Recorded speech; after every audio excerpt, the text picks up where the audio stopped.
Yeah, first of all, my hat's off to Tulsi Gabbard. I think Tulsi Gabbard just demonstrated a level, as I said this morning, of courage, commitment to being just absolutely transparent, which is what this administration has said from the beginning, and just getting to the truth. This very important meeting, it looks like on December 8th, is really the piece of data that I think has now been exposed to really allow everybody to connect the dots. As I said early this morning on my X post, basically I laid back out the plan, which was 8 years of Obama, 8 years of Hillary, and Steve, you and I wouldn't be having this conversation.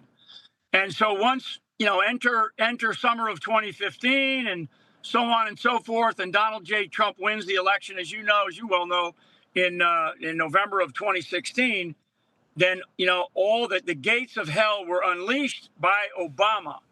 And that's what we now know. Now, it's not just Obama. Of course, it goes back to the summer of 2016. And actually, what we're learning from this is actually goes back to late 2015, the probably December 2015 timeframe. So what I want people to know from this is that there are going to be other names that have never been really exposed, people over at the National Security Agency, others inside of the FBI, others in the CIA that are going to be in big trouble here, because now that we know where it began, and it really did begin with the direction and intention of Barack Obama, that is going to open up so much more evidence. And as I know, Tulsi has been doing for a number of months now, they've been culling through all this evidence. And that's why you saw recently the open investigation on Comey and Brennan. That's just the first shot across the bow for what I'm calling, either you can call it a counterpunch or you can call it a counteroffensive.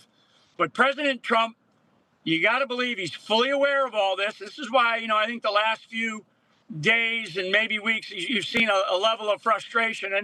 And it doesn't mean that, everybody's off the hook on some of the other issues that we're dealing with. But this is the biggest crime in the history of the United States of America. As I said, I think it was yesterday, Steve, that, this is a moment that is really surreal for many people in the U.S. that never felt like we would ever go through or experience a coup. Basically, a coup which would take down a duly elected president of the United States by another individual. Now, I will tell you, and I've said this very publicly, if you're going to stage a coup, you better kill the king. And in this case, they were not able to kill the king, meaning, Donald Trump. And I'm just metaphorically using that because he's not a king. He's the president of the United States, but twice we have seen assassination attempts on him, very public assassination attempts on him. Many people don't know of the other threats against his life.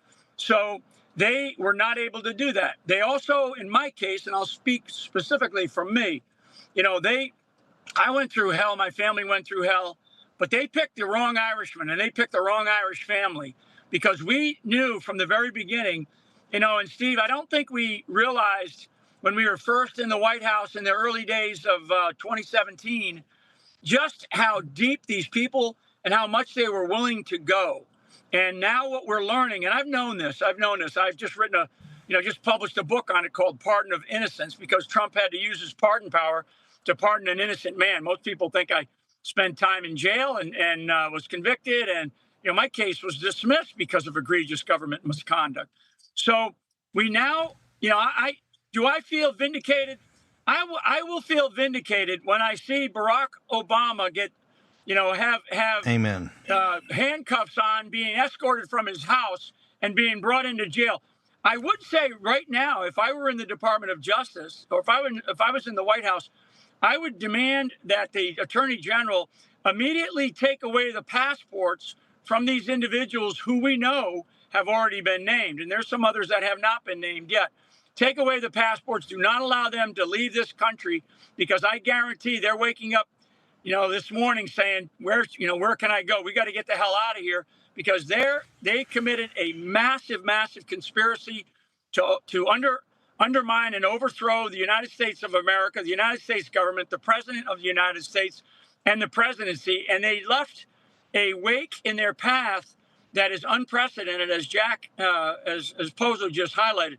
I mean, this is so bad. And anyway, what I want to do is I want people to Yeah. understand that, look, I'm not giving up. We have got now to seek justice. And our rule of law system, Steve, has got to kick in.